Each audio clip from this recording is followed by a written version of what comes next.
turn your Bibles to the book of 1 Samuel.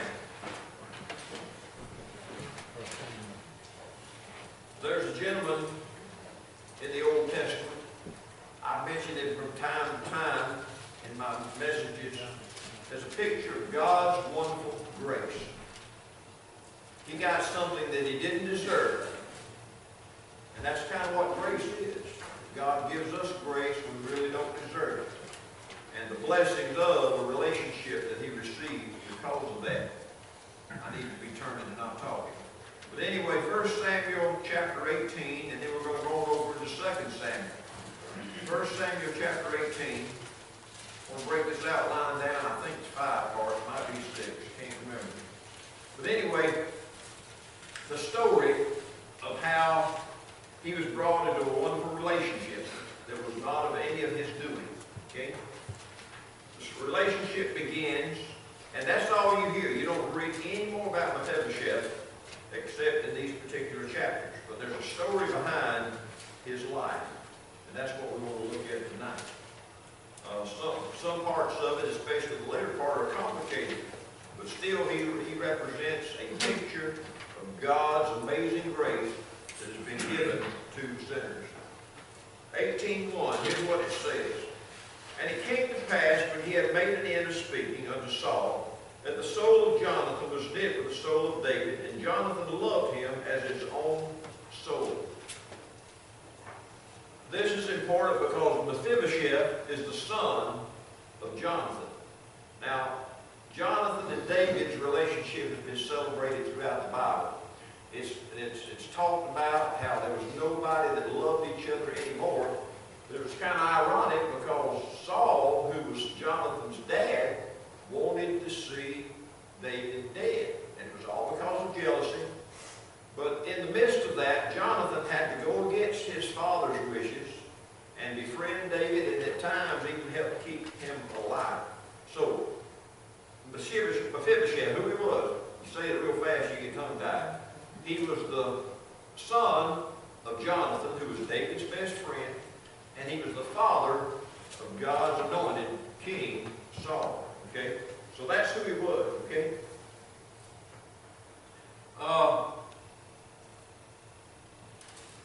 He is brought into a wonderful relationship simply because of who he was. Okay? Now, when he gets into the battle, okay, when Saul was trying to kill off David, and God, through the prophet Samuel, says the kingdom is going to be taken away from you, all of a sudden he hears the words, or he doesn't hear, but Mephibosheth's nurse, as a baby, hears the words that Saul is dead and that his uncle is also dead. Then the nurse thinks that anybody connected with the family is going to die too, and she starts running and fleeing from King David when she really didn't need to.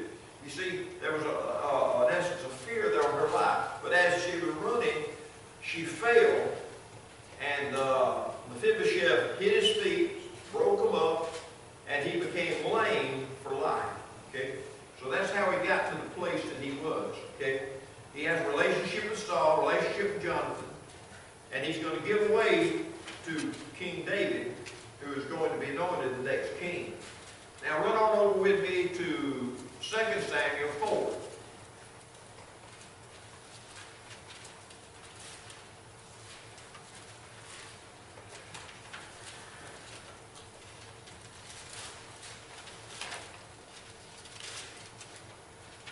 Let's read verse 4 and verse 9.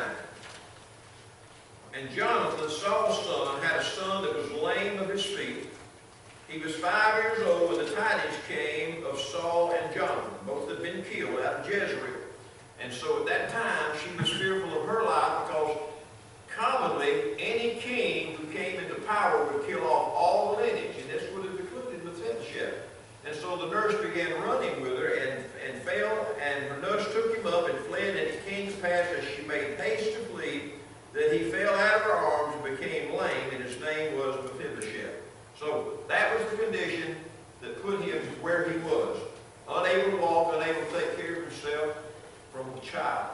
But he had a lineage, he had a relationship with Jonathan, he had a relationship with Saul. Then look at verse 9. And David answered, Rechab and Baanah, his brothers, the sons of Rimmon, the Beerothite, and said unto them, As the Lord lives, who has redeemed my soul out of all the adversity? This is a story that has a tragic event within it, okay? And Mephibosheth in this situation represents a sinner, okay? Just like you and I, lame from his birth. I mean, a little boy that was no problem, no cause of his own, but he was lame. And throughout all of his life, that is what is going to hinder him from making a living, doing anything like other. And you know, they didn't have doctors and medicine. They couldn't put boots and prosthetics on him back then. And so he had to live beneficial on somebody else, okay? Now, David takes note of the fact of Mephibosheth. He doesn't know him particularly, but he knows about Mephibosheth in general because he is on Saul's family. Now, David, when he gets to be king, he's going to think that all that lineage is gone. But there's something about Mephibosheth that brings a relationship in focus to you and I. First of all, he was lame from birth, okay, or from 5 years old, from a child. That is the picture of a sinner. You and I are lame. There's nothing we can do about it. We're sinners. On our best day, we're still sinners, okay? But as a sinner, he's going to find grace from God. Now, it's also pointed out in this story that he came from a house of Bechar in Lodebar. Now, where is Lodebar? The location of Lodebar is very important too, because it is as far away from the king's palace as you can possibly get. You might not realize it, but you see Jerusalem has slums too. They have people that live in the ghetto. Sometimes we kind of glorify Bible cities, but they were slums there. They had class system. And Lodebar was as far away as you could get from the king's palace. So that was Mephibosheth. He was as far away as you could get from the king. He was lame. There's nothing he could do about his situation. And on top of that, he lived in fear of his life. Why did he live in fear? Well, he feared that one day that the king would find out that there was a lineage of Saul that's still alive, and David might say, well, he's got to die because he might try to take the kingdom back someday. And picture that as sinners today, okay? You have a threefold picture of people out of relationship with God. First of all, they're lame from a child. They're sinners. There's nothing they can do about it. On their best day, they always mess up. They always get into trouble. They're as far away from God as you can be.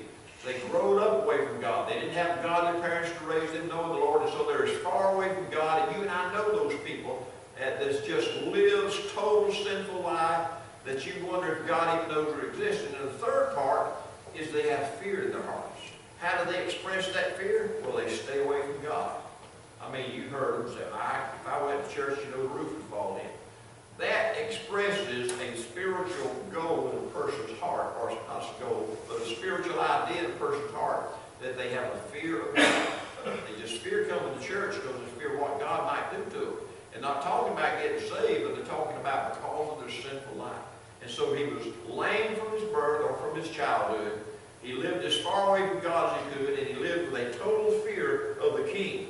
Fearful that one day David would recognize who he was and take it to task and say, well, he's got to die. And the reason he's got to die is because he is of the lineage in the house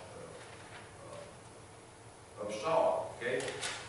Right. Now, let's go on over to chapter 9, verses 1 through 8. And it tells us how he came to where he was.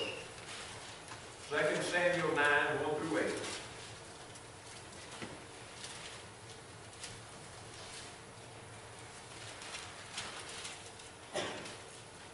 David said, is there yet any that is left of the house of Saul, that I may show him kindness for Jonathan's sake?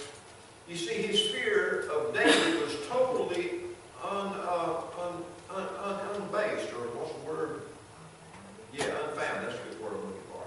Because Jonathan, apparently he didn't know the relationship that Jonathan had with David, or maybe he thought the superseded relationship of Saul would oversee that, and that David would kill him. But David had such a relationship with Jonathan that he said, is there anybody of Jonathan's house that I can show kindness to?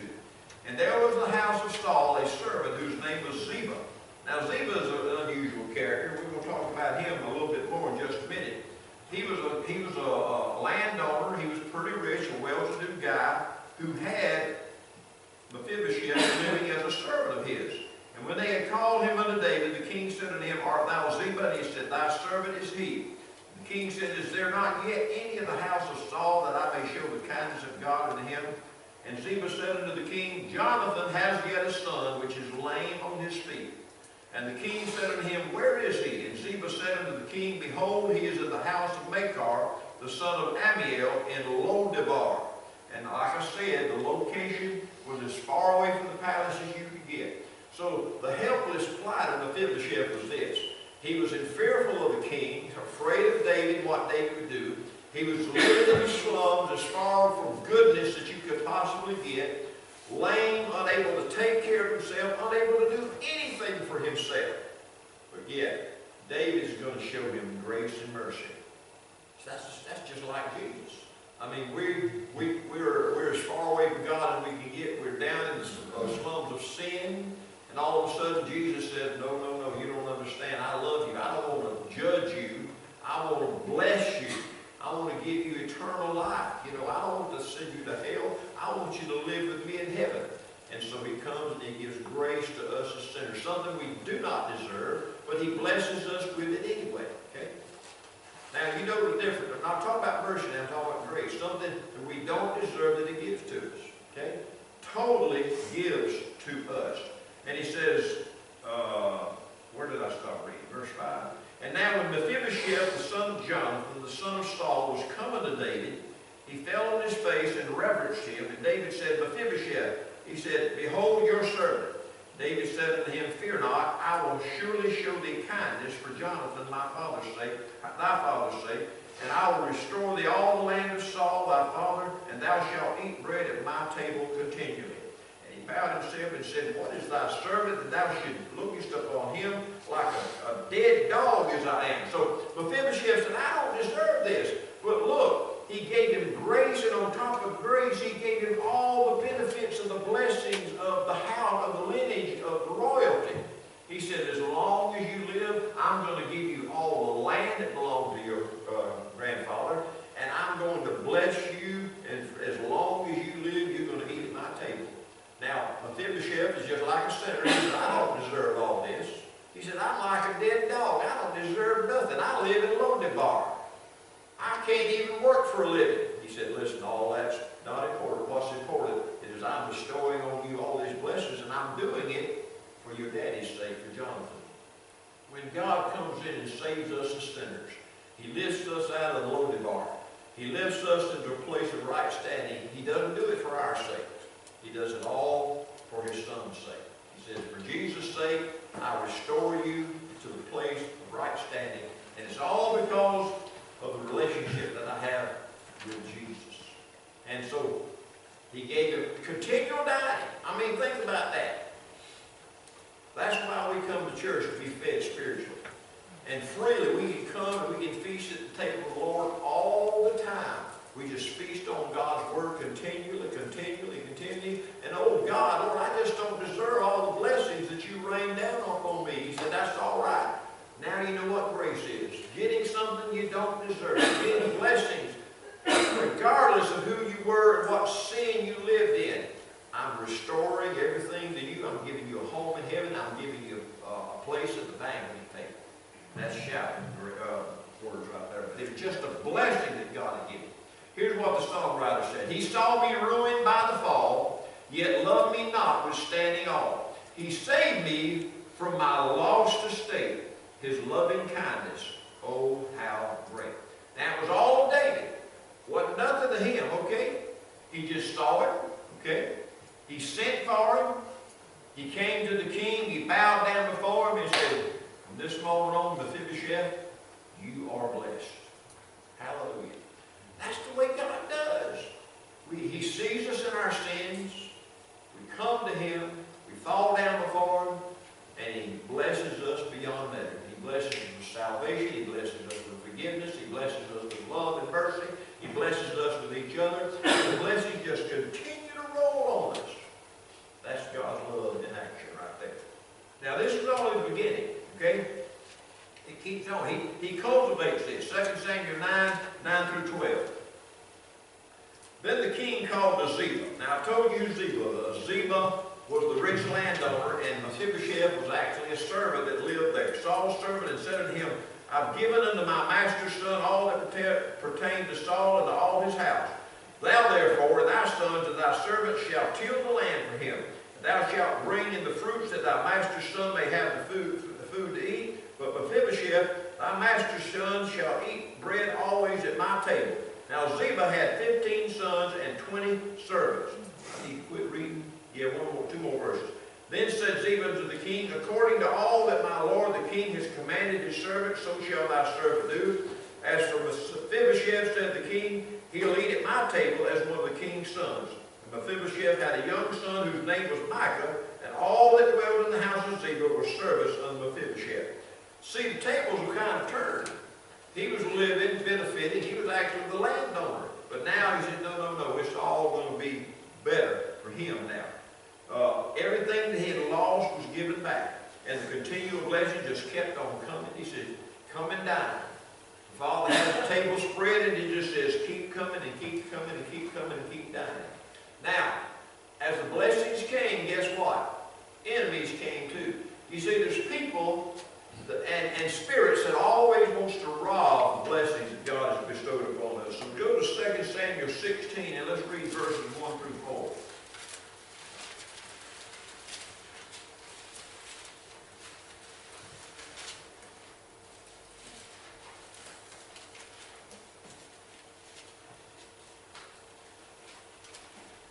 A little history. This particular time, David's son is going to turn against him. Okay? That's what's playing out right now. When David was a little past the top of the hill, behold, Ziba, the servant of Mephibosheth, met him with a couple of asses, saddled upon them 200 loaves of bread, and 100 buns of raisin, and 100 of summer fruits, and a bottle of wine. The king said unto Ziba, what meanest thou by these? And Ziba said, the asses be for the king's household to ride on, the bread and the summer fruit for the young men to eat, and the wine that such as be faint in the wilderness may drink. And the king said, and where is thy master's son? And Ziba said unto the king, behold, he abides at Jerusalem, for he said, today shall the house of Israel restore me the kingdom of my father. He's talking about Absalom, okay? So, he's trying to make peace with David, but he's also sticking David in the back. Because at this particular time, Absalom is trying to take over the kingdom of David. And you know how that story played out. You know exactly what happened. You know how some people sided with Absalom and how Absalom ended up and all that. But here's the thing about it. Ziba was playing the ends against the middle. He was actually siding with Absalom, which is not revealed here, but he's kind of sweet-talking David. And at the same time, they just thought that Mephibosheth, since now he is a landowner and he has servants of his own, that he might side with Absalom. You see how the devil works? He said, oh, listen, you got blessing here, but I'm going to give you more. I'll just give you more. You got the blessings of God, but I'll give you the things of the world. But Mephibosheth wouldn't buy it. He wasn't taking any part of that. Okay? So here was his enemies trying to turn him against David. Okay? That's what's going on right here. Now, let's go to 2 Samuel chapter 19 and read 24 through 30. Where Absalom is crushed. 2 Samuel 19, 24 through 30.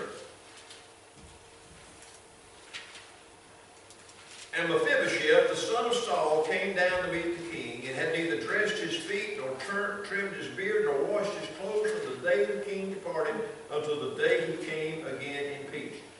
Why is that in there? Well, I'll tell you why. Mephibosheth loves the king.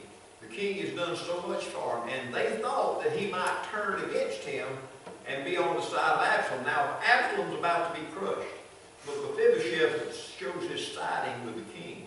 That he don't shave, he don't bathe, he don't cut his beard, he don't cut his hair, he don't change clothes, because he's mourning for the war that his king is fighting in. You might say at this particular time he's a prayer warrior. He's fighting the battle to show that he's identifying with the king. Okay? It's kind of like when the Union Army marched through a southern town, and they had already conquered the town. As they were walking down, they were going down the road sitting in a rocking chair waving a Confederate flag. And the woman said, "What you going?" A man asked the woman, said, "What you going to do with that flag?"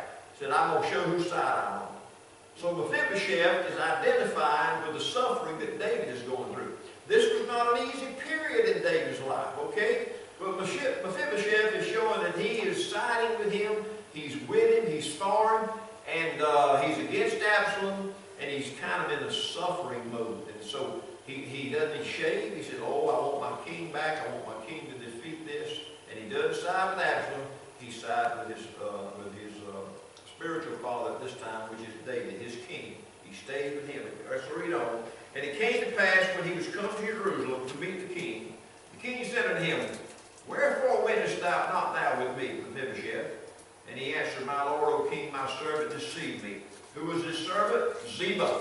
Ziba was trying his best to lord Absalom into the kingdom and get his land back. And he thought Mephibosheth was going to side with him. Okay? That's what's going on here. "For thy servant said, I'll saddle me an ass, and I may ride thereon and go to the king, because thy servant is lame." Okay? He said, you see, he was going to take advantage of the fact that he couldn't walk. "And he has slandered thy servant unto my lord the king, but my lord the king is as an angel of God. Do therefore what is good in thine eyes. For all of my father's house were but dead men before my lord the king, yet didst thou set thy servant among them that did eat as thine own table. What right therefore have I yet to cry any more unto the king? And the king said unto him, Why speakest thou any more of thy matters? I have said, Thou and Ziba divide the land.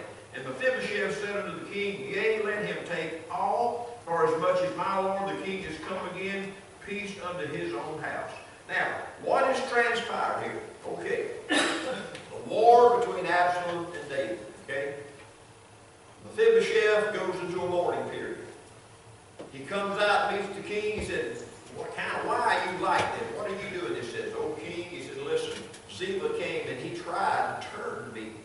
Did you know the world wants to turn you? Did you know that? If you're a servant of God tonight, Satan in the world has a trap set for you to turn you. He wants to do something in your life that will turn you back to his side." Okay?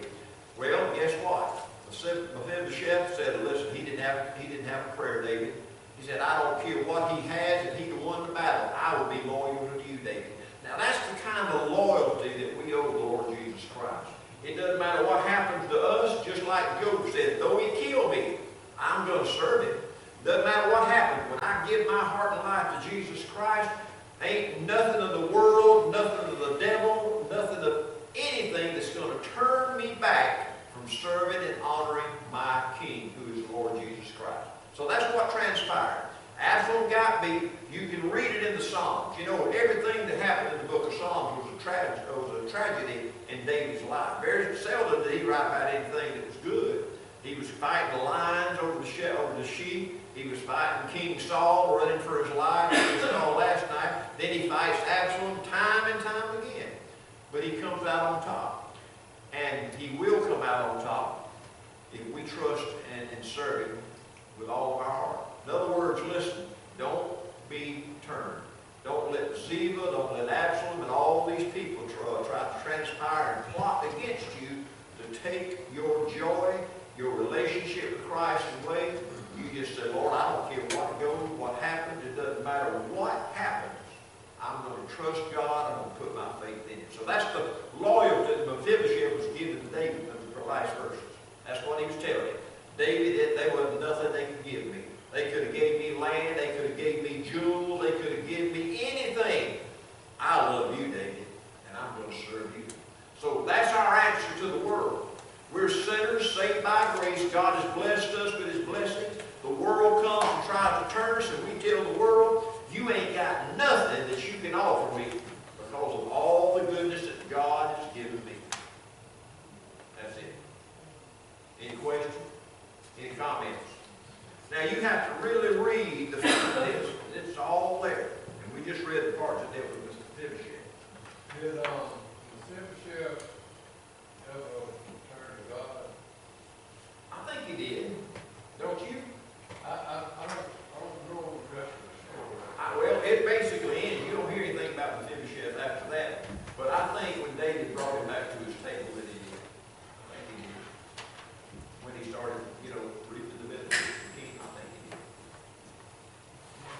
Anybody else?